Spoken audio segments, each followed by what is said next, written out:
Welcome back to another session in Revelation.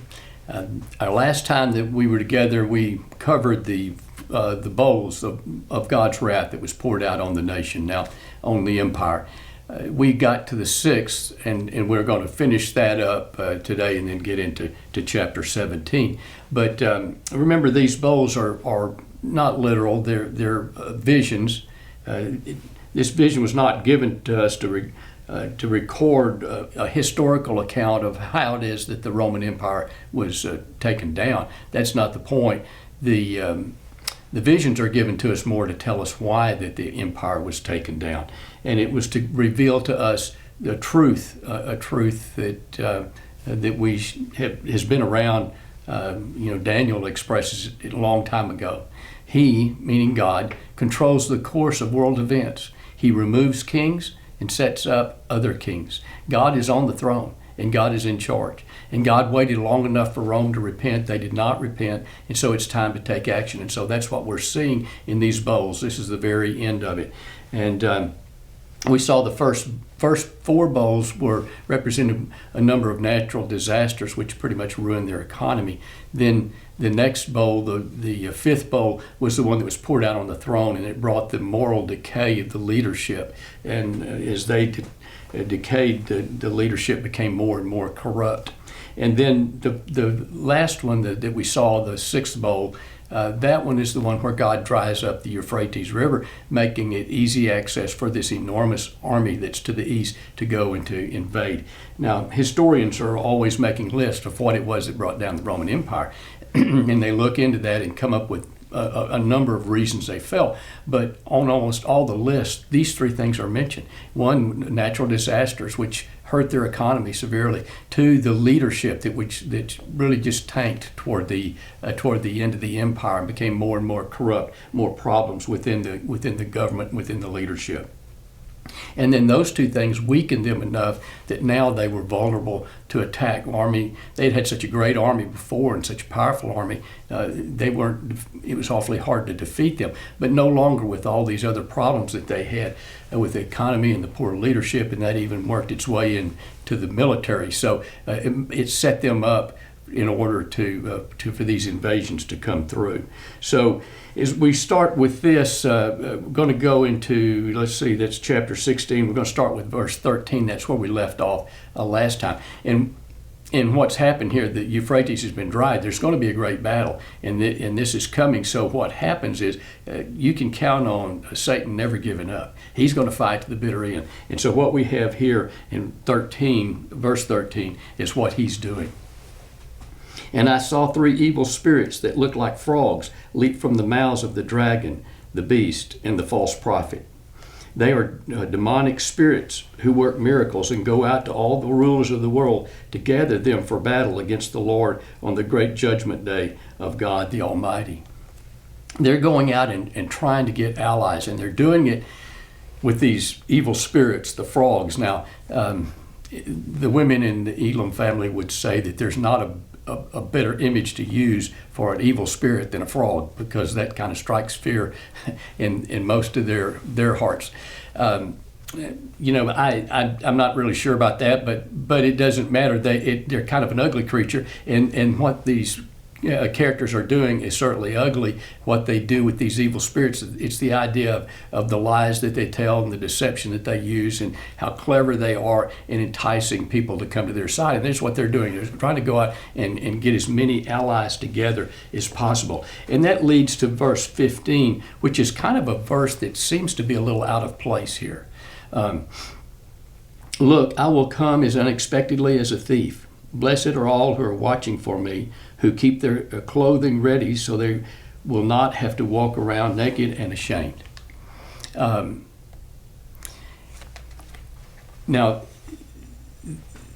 it doesn't seem to really fit here, because you think about what's he talking about? What's he saying that he's going to come quickly?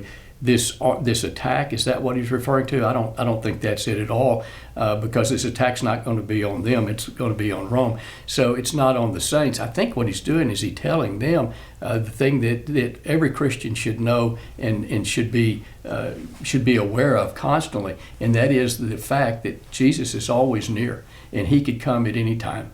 And always be ready. It's a call to be vigilant all the way through Revelation. He keeps reminding him, don't give in, don't give up, stay faithful. And in this particular case, he's also telling them, don't listen to those frogs. Don't get caught by that army of frogs those frogs that are going out. Don't let them deceive you and to get you on the wrong side.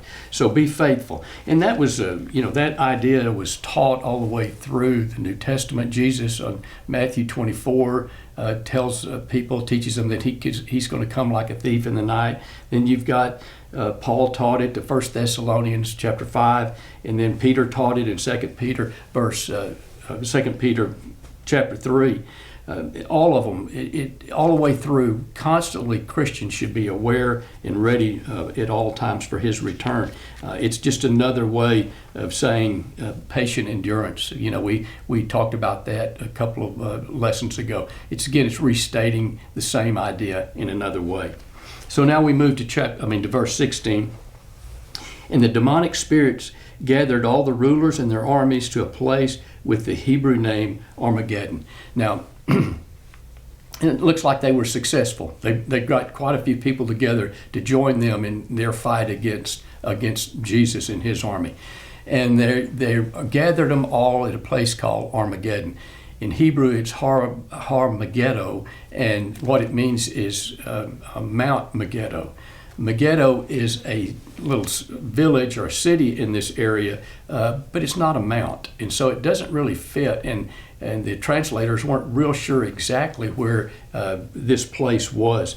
But Megiddo is a very famous area for battles. Great battles, decisive battles have been fought there throughout the centuries. It's a natural place for travel because it's between the Mediterranean Sea and then the mountains in Israel. And so any travel through there would be right through that valley, and it's fairly narrow. So that would be the reason there were so many battles fought there. That's where armies would meet up and would lay wait for another army moving through that region.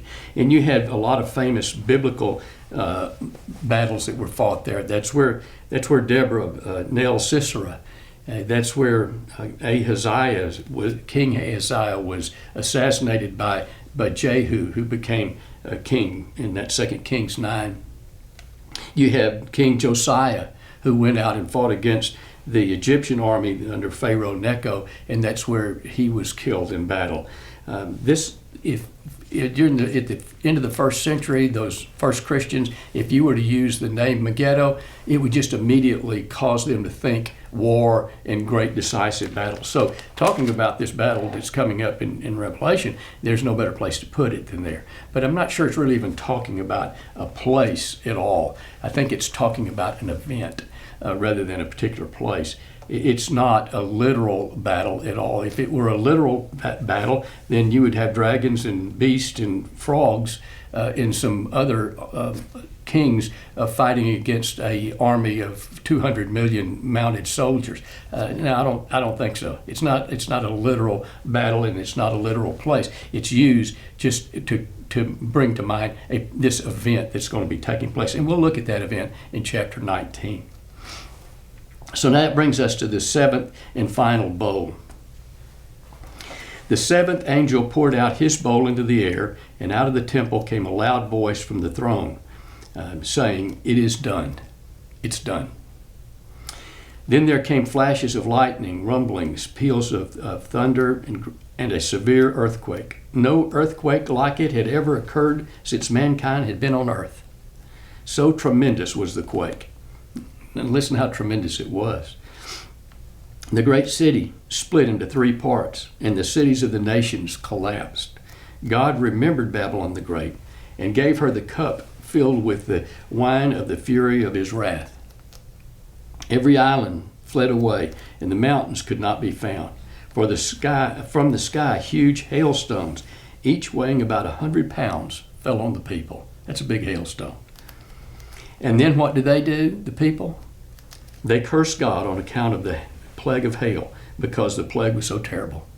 So here you have the worst earthquake in all of history coming about. Again, not literal, but it's shown in such dramatic fashion that God's wrath is really wiping them out. And before you think this is the end, some want to try to make this the end of time. No, it's not the end of time. You still got the people running around, still running around cursing God. That's not the way the end will come in other scripture. So we don't want to give this a meaning that contradicts other scripture.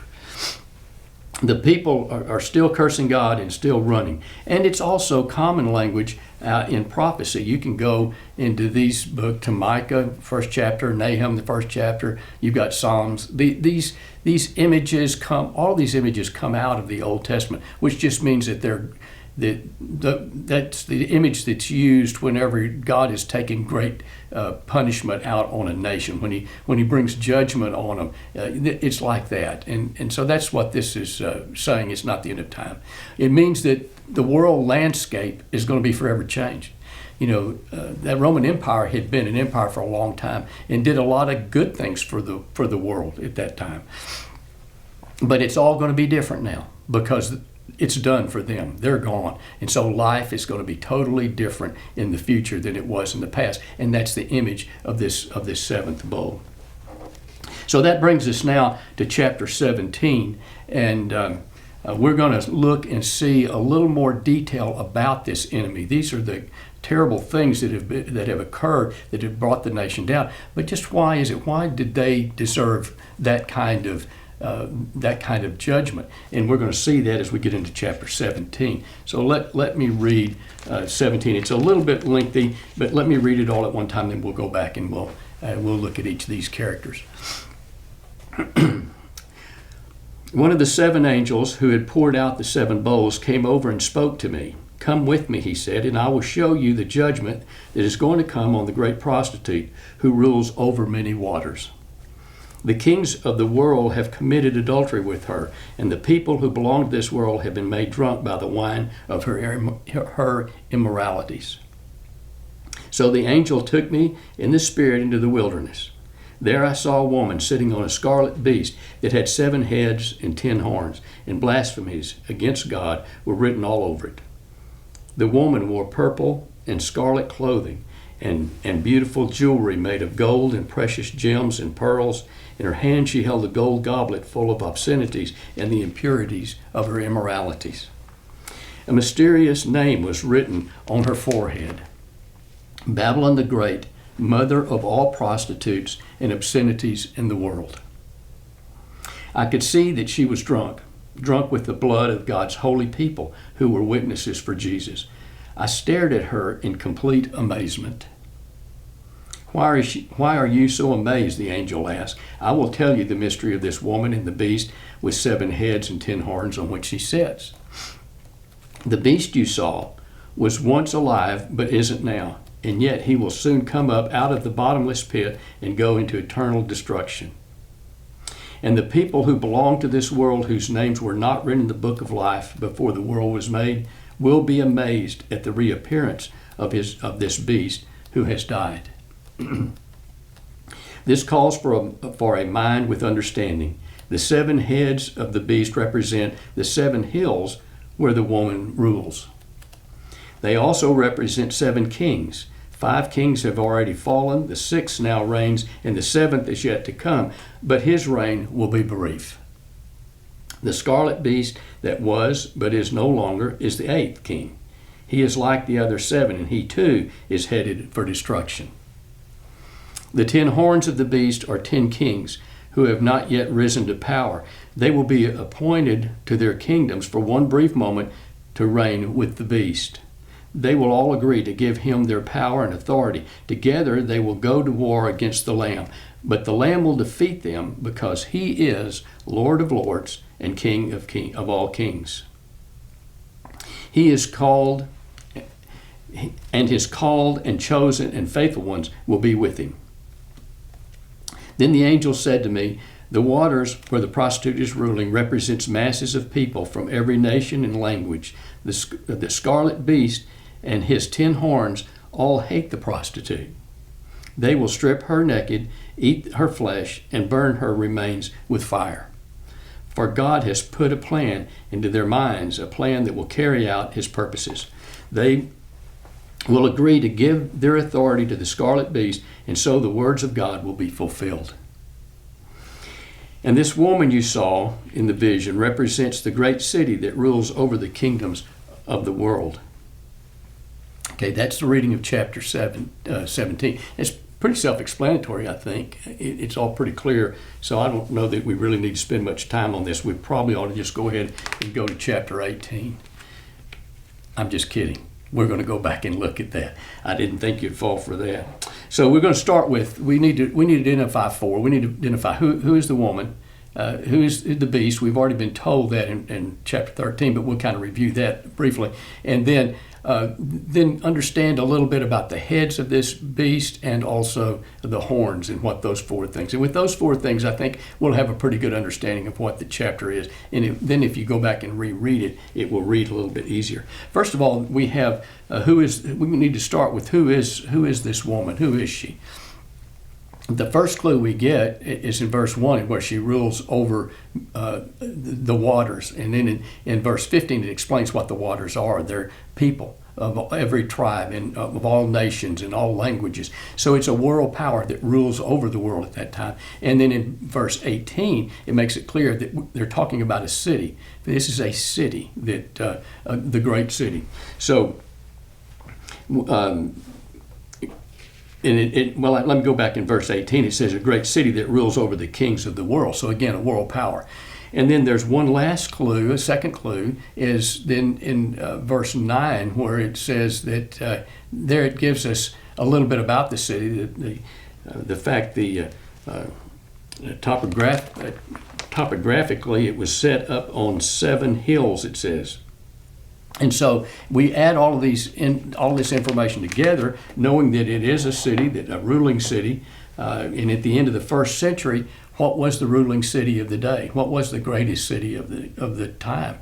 And then what city what did it mean to be created or built on 7 hills? Well, what city was known for that, not only then, but even today, it's still referred to as a city on 7 hills? Well, the answer is Rome. All of those fit perfectly for Rome. It could be no other city.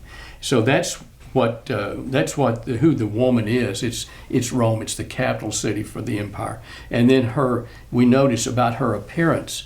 Notice that she's decked out in purple and scarlet clothing, beautiful jewelry made of gold and precious gems and pearls. In her hand, she's got a golden chalice. So this is a picture of great wealth, worldly wealth, and success and status. And that's the image there.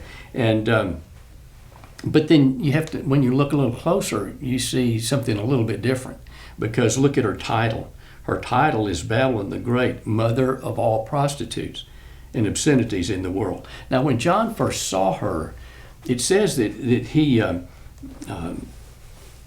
recognized that she was drunk, he said, but she's drunk not on the wine, she was drunk on the blood of God's holy people. So she's drunk on the power and the control that she has over all these people. And in this cup are the filth and the adulteries. So the first view of her is very positive, but that's from a worldly perspective. Then when you look a little closer and you look at her from God's perspective, and then you see it's a very disgusting picture. And this title of hers is a bit of a mystery, and I think the reason is because when John looked at her, the title didn't seem to fit with what he was seeing when he first saw her, because he said he looked at her admiringly. He had admiration for her. Now, it's interesting, some of the other translations, how they some of them will translate that wonder, and some admiration. So there's an attractiveness about this lady, and that's the point, that she seems to draw attention, and she's got a great deal of influence over people. And we see that in the second verse. It said the kings of the world have committed adultery with her. and the people who belong to this world have been made drunk by the wine of her immoralities. So she's already attracted a number of people into her sin. Now, adultery, as we've talked about already, is a metaphor for idolatry or being against God. And so that metaphor there, but adultery doesn't make one a prostitute. That's a different dimension. There's something else added in order to move from adultery to prostitution. And that needs to be added is that attracting other people, drawing other people in to participate in the sin and bringing them in. Now that makes her then a prostitute.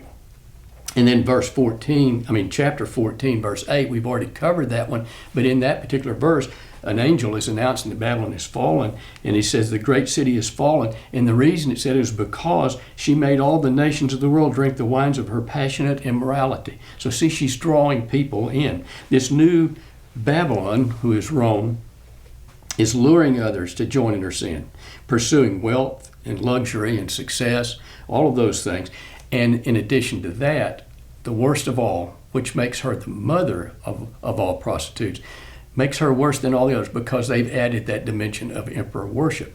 And there, one of the things that they would attract them to do and to participate in all the success that they have would be to honor the emperor, honor the king, and declare that he is King of Kings and King and Lord of Lords. And that was what the emperor wanted to be called. Domitian liked that title, and that's the way he wanted to be referred to, because he was king over all kings and lord over all lords. And that is blasphemy.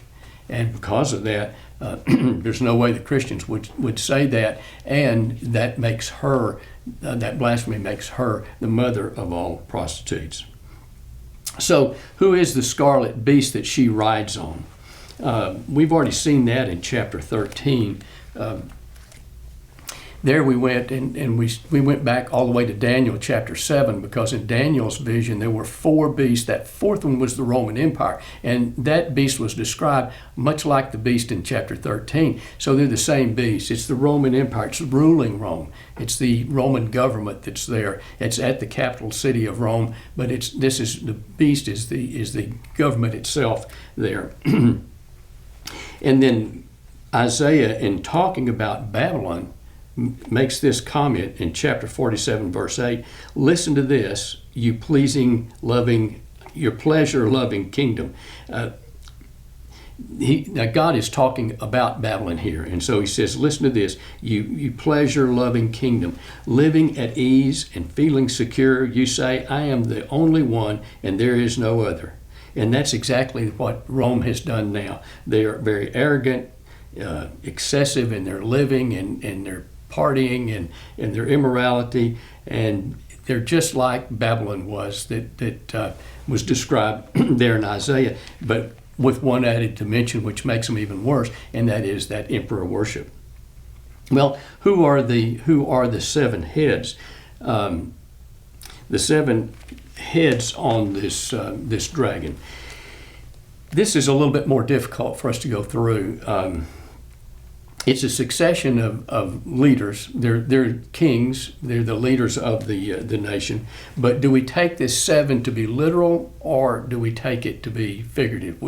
The 7 hills we took literal. There's a reason for that. One of the things about apocalyptic literature, you always assume that it is symbolic of something else unless there's a good reason to take it literal. So what is this representing? Is it literal or not?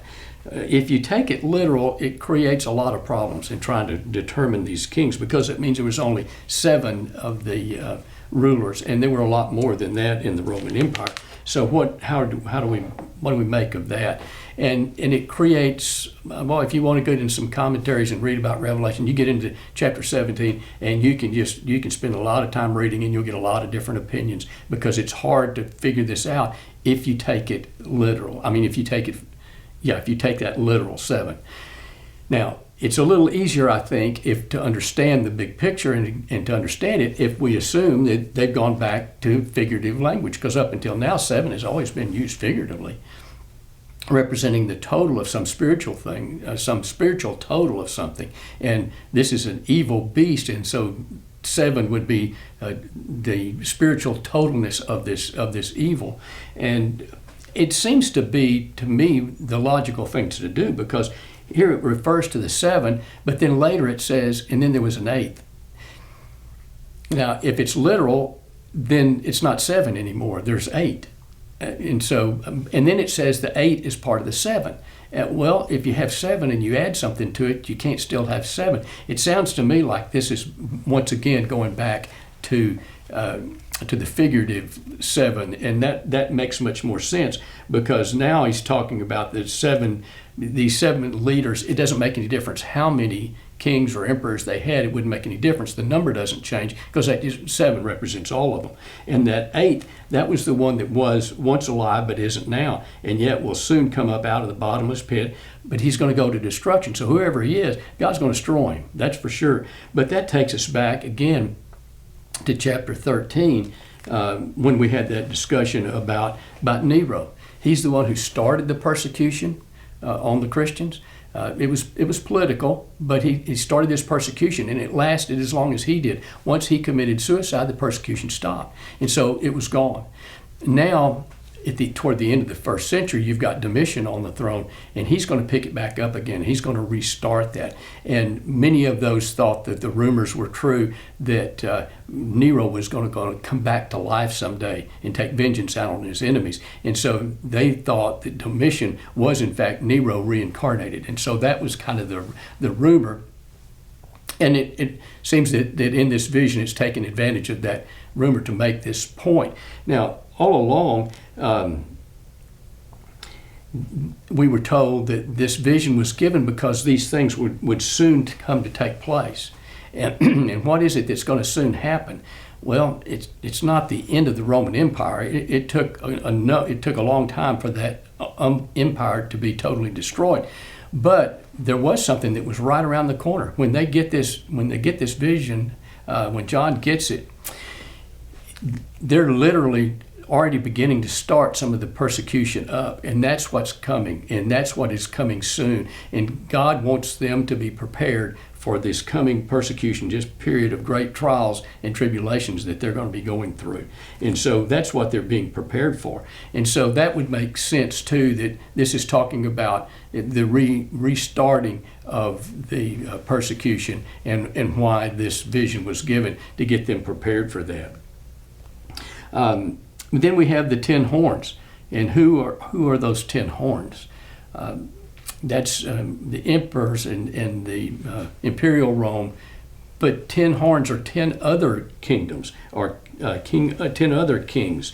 And that again is a full number, so it doesn't matter how many kings there were. In the vision, it's going to be called 10, because that means all of them.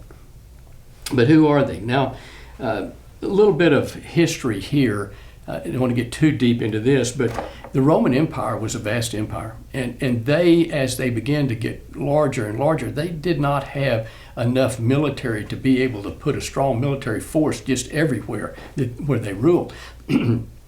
And so they worried if they took their military force out, what was going to happen was that was going to give them an opportunity for insurrection. So rather than do that, they had to come up with some plan. They came up with the plan, and it was called client kingdoms. And what that is they would put a king in an area. They would pick somebody from that population, somebody of that people, make him a king and let him reign in that region, so that there would be some loyalty between him and the people, and they'd be less likely to revolt. But he was given his authority by Rome, and he was put there by Rome. So he had to do all things Rome, and he had to be careful to make sure he didn't displease Rome, because if he did, they'd come in and replace him, and they would take care of that. But it was a good system. It worked for a long time. Toward the end, it kind of worked against them, but for a long time it worked. Now, we have an example of that kind of a client kingdom in King Herod, at the time of Jesus. He was there because the Roman Empire had put him in place. And so he could be king and he could reign, but he was just a puppet. He had to do everything that pleased Rome. That's why he was always worried about if he does one thing and doesn't do it right, how's Rome going to react to this? That was always a concern of his, as it would be for all of these puppet kings. But that was the kingdom that they had. And so I think that's what this is referring to. They're going to have it. They're going to be given the authority. They're going to be able to rule for just a short period, because their reign is totally dependent on this beast. And then we get to a very puzzling, I think, verse. The scarlet beast and his 10 horns all hate the prostitute. They will strip her naked, eat her flesh, and burn her remains with fire. Now, I can understand the 10 horns doing that, because as a puppet king, once the Roman Empire began to weaken, that would give them strength and make them bolder. And certainly they would want to be able to really rule, and to be a king over a kingdom, really, rather than just being a token. So I could see where they would turn on Rome and on the beast in a hurry as soon as there was some weakness, and give them some hope. But the scarlet beast turning on the prostitute, the prostitute and the beast are kind of one. They are they're together. And that scarlet beast is that poster child for all of Rome, all of the wealth and all of the luxury and all of that. That she represents all that. So it seems awfully strange that they would turn on each other. And but remember the fifth trumpet. That was the one where the locust came out, and what do we say? That said, and the vision on that, what was being told, the spiritual truth was, sin destroys the sinner. And in the same way, when the fifth bowl, when it's poured out on the throne, what does it do? Well, it deteriorates the leadership and brings about all the corruption and all the immorality and all within the leadership. Because again, sin destroys the sinner. So it's almost as if Rome imploded. It wasn't so much that someone defeated them; they defeated themselves because of all the immorality and the sin, and Rome just kind of imploded. And why did they implode? Well, because God said so. For God had put a plan into their minds, a plan that will carry out His purposes. God's always done that. When God acts, He has no problem. He can just put in their mind what He wants, and that will bring about that. And it seems like that their lust for power and prestige and wealth and all those things kind of worked against them, and everything. They were all fighting among themselves, and it took the nation. It took them down. And it reminds me of a story. I put that at the bottom. We're not going to go to that story now. But it's one of Jehoshaphat, and he has a coalition army that comes up against him in 2 Chronicles 20. You might want to go read that, because I think what happened to Rome is depicted in a physical way in that story of 2 Chronicles 20, because there you can see how God put something in that coalition army's mind, and then they ended up destroying one another, and Jehoshaphat didn't even have to do it. So you might want to look at that one as well. That's an interesting story. Now, we've come to the end of the chapter, and I'm sure that all of your questions have been answered. I know better than that. I know you still have some questions. I do. There are areas that are just not always real clear in Revelation. But remember what we said from the beginning. Always take what you do know for sure, and that's the big picture. And then whatever these other things mean, it really doesn't matter. However you decide to track those kings, this. It's clear they're all going to be destroyed. They're not going to defeat the Lamb. The Lamb is going to be victorious. So it doesn't really matter which ones are there. It's not going to change the big picture. We know from this chapter that the woman is Rome, and she's supported by the beast, which is the leaders, the imperial Rome. And they are both together in war against the Christians who refuse to bow to their kings, because Jesus is the only King of all kings and Lord of all lords. And so he is going to win. Theirs is they just blaspheme when they call themselves that. But for Jesus, that's the truth. and they all came up out of the abyss, and they will all go back. So the big picture is Rome is going to be eternally defeated, and the world will be totally different after she's gone. And then the church is going to be eternally victorious, and hopefully the world will continue to change and be a better place because of that. We will go to chapter 18 and look at the celebration, because now that all of this is gone, there's some reaction. There's a reaction that the world has because Rome's been taken out, and there's a reaction that heaven has. So the next 2 chapters, we'll see those reactions. And I hope you'll come back and be with us again. Thank you.